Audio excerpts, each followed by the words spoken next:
শিষ্য সাধক এই অনুষ্ঠানের আয়োজন করেছে এবং এই 4 দিন অনুষ্ঠানের পরে ভোগরাগের অনুষ্ঠানের আয়োজন করেছেন। তো আজকে এটি হচ্ছে গুরুদেবের উপলক্ষে এই পাঠ এবং এই কবি গান। তো আমি চেষ্টা করব আজকে ভাগবতের প্রথম এবং শেষ রজনী, কেন একদিনের ভাগবত কথায় সবকিছু বলে ওটা আমাদের মনোপুত হয়তো আমাদের সেই তৃপ্ত অবস্থায় আমরা নিয়ে যেতে পারবো না।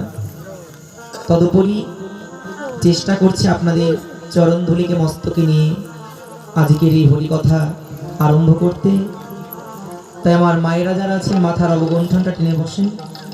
ভগবানের কথা শুনতে হলে পরে মস্তকের কাপড় টেনে দিতে হয়, এটা মনে হয় আপনাদের না জানা নয়।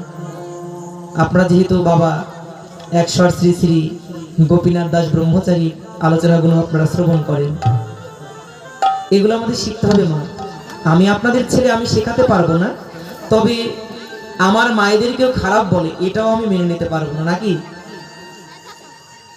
তো আসুন, এত সময় আপনারা মঙ্গলাচরণ করেছেন, আমরা মঙ্গলাচরণের মাধ্যমে সেই গোবিন্দকে আমরা আহ্বান করেছি। ভগবান এই জগতের বুকে তিনি প্রকট হন, শুধু 2-1 বার নয়, তিনি ক্ষণে ক্ষণে পলে পলে এই জগতের বুকে অবতীর্ণ হন।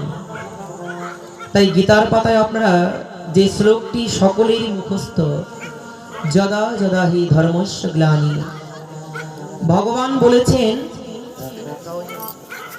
যখনই যখনই অধর্মের মাত্রা বেড়ে যাবে, সাধুদের জীবনে দুর্দিন নেমে আসবে, আমি তখনই এই ধর্মকে নতুন করে সংস্কার করতে, সাধুদের পরিত্রাণ করতে আমি গোলক ছেড়ে গিয়ে নেমে আসবো ভুলকের গায়ে।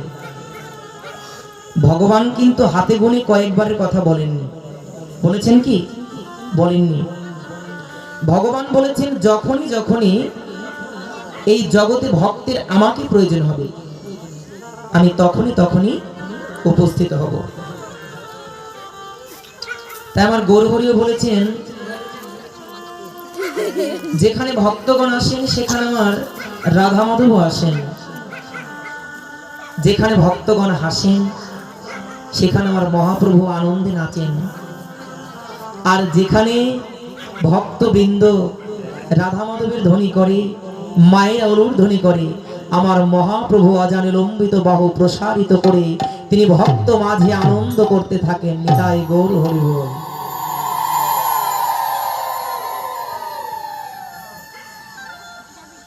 শুধু ভক্তজন, আমাদের ভাগবতে বলেছেন নিগম কল্পতরু গলিত ফলম শোকৌ মুখদামৃত দ্রব সংযুতম পিবত ভাগবত রসমালয়ম মুহুরুহ রসিকা ভুবি ভাবুকা। এই যে আজকে আমরা ভাগবত কথা আস্বাদন করতে এসেছি, এই শ্লোকটি হচ্ছে ভাগবতের 38 নং শ্লোক। এই যে ভাগবত কথামৃত, এই কথামৃত বিগলিত হয়েছিল শুক গোস্বামীর শ্রী বদন থেকে, যাকে শুক পাখির সঙ্গে তুলনা করেছেন। কেন? যত প্রকারের কণ্ঠ আছে, যত প্রকারের আওয়াজ আছে, শুক পাখির কণ্ঠের মতন এত সুন্দর কণ্ঠ পৃথিবীতে নেই। অপরাধ ক্ষমা করবেন। কৃষ্ণ কথা, গৌর কথা, এই আমার মতন অনেক কথামে আমরা বলতে পারি, কিন্তু বলুন তো কতজনের কথায় সে প্রেম? নিজের এই প্রেমবিহীন, রসবিহীন কোনো কথায় আমি জগতেও কাউকে প্রেম দিতে পারবো না। এই কণ্ঠ, এই আওয়াজ, এই ধ্বনি, এই কণ্ঠ এবং এই আওয়াজ এবং এই ধ্বনি বড় সাধনার ধন, যেটা গৌরহরি, যেটা রাধা মাধব হয়তো সবার ভাগ্যে লেখে না, আমিও পাইনি। শুধু চেষ্টা মাত্র করি। যে দেখি আমি বৈষ্ণব বদনে শ্রবণ করেছি, মুকং করতি বাচালং পঙ্গুম লঙ্ঘয়তি গিরিং যত কৃপা তমহম বন্দে পরমানন্দ মাধবম। জগতের বুকে কেউ যদি অন্ধ হয়, কারো যদি কর্ণ বধির হয়, কেউ যদি তার রসনা দিয়ে কোনো শব্দকে উচ্চারণ করতে না পারে, কেউ যদি তার চরণ দিয়ে চলতে না পারে, যদি সে অধম ব্যক্তির প্রতি সাধুগুরু বৈষ্ণব মহাজনের যদি অযাচিত কৃপা হয়, আমি শুনেছি যদি কোনো অন্ধের প্রতি আপনাদের মতন বৈষ্ণবের কৃপা করুণা হয়,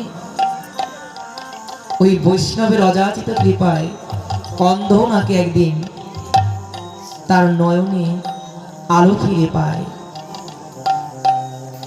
যদি কেউ পঙ্গু হয়, যদি আপনাদের মতন এমন সাধুগুরু বৈষ্ণবের করুণা কৃপা তার প্রতি হয়, অবশ্যই সে একদিন তার চরণে শক্তি পেয়ে সেও নাকি বিশাল নামের গিরি লঙ্ঘন করতে পারে।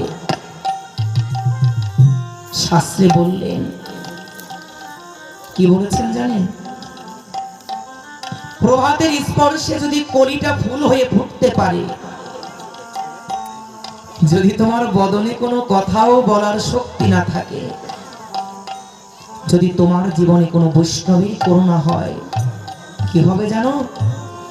যদি তুমি বোবাও হও, যদি তোমার জীবনে কোনো বৈষ্ণবের পরশ লাগে, তুমি জানবে, তুমি বুঝতে পারবে, দেখবে সেদিন তুমি আর বোবা থাকবে না। তোমার আড়ষ্ট রসনা সেদিন পূর্ণ হয়ে তোমার ওই রসনায় তুমিও সেদিন নিতাই গৌর হরিবল বলতে পারবে, তুমিও সেদিন মধুমাখা কৃষ্ণ নাম করতে পারবে, শুধুমাত্র বৈষ্ণব কৃপা। সুখদেব গোস্বামী যখন এই কৃষ্ণ কথা আস্বাদন করাতে বসেছেন, মা, আজকে হয়তো অনেকে কষ্ট পাবেন আপনারা কথাগুলো বললে, কিন্তু শাস্ত্রের কথা তো শুধু কথা নয়,